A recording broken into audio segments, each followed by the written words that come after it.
Shubhra the first time, and I remember you asked me, "Do you know Shubhra? Does she like anything?" Yeah, I mean, Shubhra is pretty much an immensely respected critic in our country, and I think she's, in a sense, you know that very few critics when you read, well, that's not saying not very few, there are many critics actually that when I read, I feel are completely bias-free and agenda-free, you know, and invariably people, members of the fraternity, tend to have conspiracy theories about critics which are always wrong and incorrect. But you know that Shubhra is somebody, she lives in Delhi, she lives away from all the madness that surrounds us, and that gives you perspective, it gives you objectivity. And she's discerning, exceptionally so. I don't think she's liked anything I've ever made. It doesn't stop me from respecting her word. And when there is that one odd occasional film that she doesn't mind, it becomes a big deal for me in my head. You've really earned it. Yeah, I feel like, oh my God, she liked it. The fearful part is that sometimes she likes things that no one goes and watches. But that doesn't matter, because eventually she's being honest to her word, she's being honest to her job, she's being honest in her critique. And it's wonderful, and as are you, Rajiv. But I think that you liked many more films than Shubhra has. So that's the only why you're on the opposite side of the spectrum. But what is amazing about Shubhra is she's consistently, I would say, discerning. Like there is never like, she doesn't have, like I know that when she once told me that there's every film that I go in and watch, she says I go in like without any kind of information in mind. She tries not to even watch the trailer at times or find out too much about it. So I think the whole idea when she goes and sits in that cinema hall that she wants to like it. Who doesn't want to watch a film? You know, you don't go and say, I hope this film is going to be awful, it's going to be such Although a lot of people think all critics are like that, but they go in. No, I think I'm one of those rare filmmakers, I think, that almost reads every review written in the digital world. I read and follow everyone's opinion. In fact, I'm the one of the first people who, of course, knew Shubhra wrote for Indian Express, or that Rangan Bharadwaj writes for The Hindu and now for the Film Companion. You know, Rajiv and Anu were our superstar critics, but there were so many others who were academic, who were prolific, who said many, many clever things about movies and didn't give you the screenplay of the film or the story. You know, and with their version of the screenplay, which sometimes the critics tend to do, is that I would have done this, but you are not the filmmaker. You must not say what you would have done. Why don't you just review what you've seen? And I think I'm really a big review junkie. So for me, I'm kind of starstruck being between Rajiv Vasant and Shubhra Gupta right now. Shubhra, you're embarking on this book. For the 50, because Harper has a series which has 50 songs that, 50 something that. And when we first started talking, I told him, I said, how can you have 50? It's not possible. So he said, has to be 50. Then I looked at all my reviews of the last 20 years, every single one of them. And then I whittled it down to 100. And then we fought about, can we do 100? He said, no. Can we do 100? He said, no. Please. He said, no. So he said, got it down to 50. That took me almost a year to do that. Because I watched every single film, every review, having read every single review, every single film from 1993 onwards, every single one. And then we chose the 50. Yes, and that took a long time to do, and I'm still not very happy about the 50, I have to say. I wish it was 100. So, why did you choose to make it 50 then? So then, you tell me about this. Is it Shantanu? Yes. It was your choice to yes, make it 50? Yes, it is his choice, because they have a series, which says. Oh. So it had to. 50 Indian film classics and 50. I think it's exciting. 100, of course, you can include so many things, but for 50, Shubhra has to do something. Yes, the lot of work that went into and the fun part was that I actually watched every single, I read. So the nice part about this book is that it has the original review of when the film came out.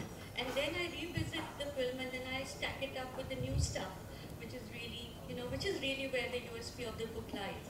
Because each of these films came out when the country was at some stage doing something, or people were doing something, or each film is about its time more than anything else does. It comes out at a particular time and it talks to that time. So when you look back, you have perspective. But when I was reviewing Dilwale Dulhania Le Jayenge, for example, there was absolutely no idea in any of our heads that it was going to be the film that it would be. Right. It was in one moldering single screen in Delhi that we all watched it. And we all said, yeah, theek hai, achhi hai, this was fun, that was fun, but would did any one of us know that it was going to be the kind of film that would have long I legs? have a question to ask you, Shubhra. Have Yeah. you seen Dilwale today? How many stars would you have given it? I want to know.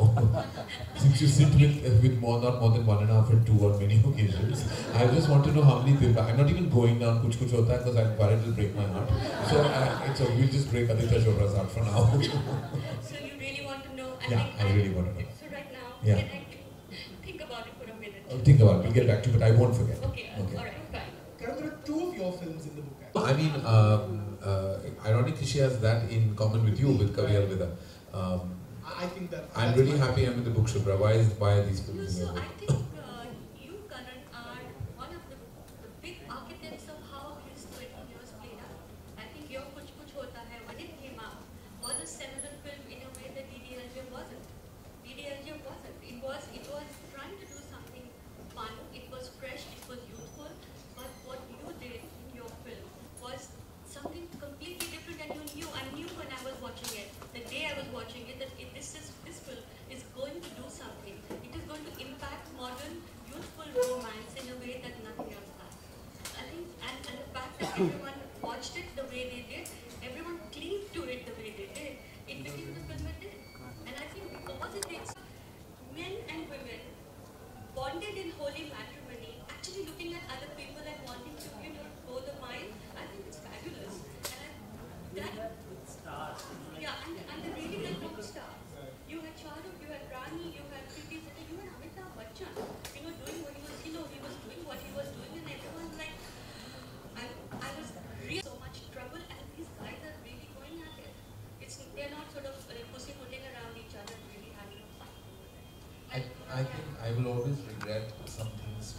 I think Kavi Alvida has some of my my favorite moments for my personally as a filmmaker. I regret, and I completely endorse what Shubhra said. I think it's a flawed film, and I think the mistakes in that film are entirely mine. I think I tried to do 2 things. I tried to do something fresh, interesting, and groundbreaking, but then halfway through I also got scared. So just like my sun sign, which is Gemini, I became 2 people in the film. And I think I should have just been one person with one solid conviction. The root of Kavi Alvida Na Kehna was a relationship-based film. It was an intimate film about 2 couples, and each one of them. And the other thing is, I had written the characters very differently, and then stars stepped in, and I started adhering to star imagery and persona over and above the core content. Like if you read the screenplay of Kavi Alvida, it's infinitely superior to the film. And I think that I let many moments of that film down by some parts were overcast, some parts were overtly opulent for no reason. It took away the intimacy and paved the way for mainstream. With the result, it has a neither here nor there feeling. While some scenes in the film are very strong and impactful, others are, I would say, like perhaps, catering, which they shouldn't have. It's the one film and only film in my career graph that I am going to do again. And I will do Kavi Alvida and hopefully get it right. Is there a filmmaker? I was just going through the list of the films that are in the book. I was trying to take count of which filmmaker has the maximum entries. Turns out Vishal Bhardwaj has 2, Karan has 2, Dibakar has 2, Ram Gopal Verma has 2, Anurag Kashyap has 3.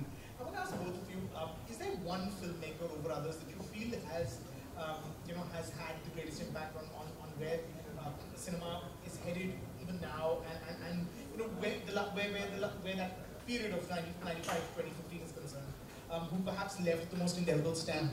Alright, so I would say that if I had 94 to play with, I would say Suraj Bhattacharya. Absolutely. When Hum Aapke Hain Kaun was, it's a film that everybody references in some way or the other. Aditya Chopra, of course, is in here because in October 95 was when Dilwale came out.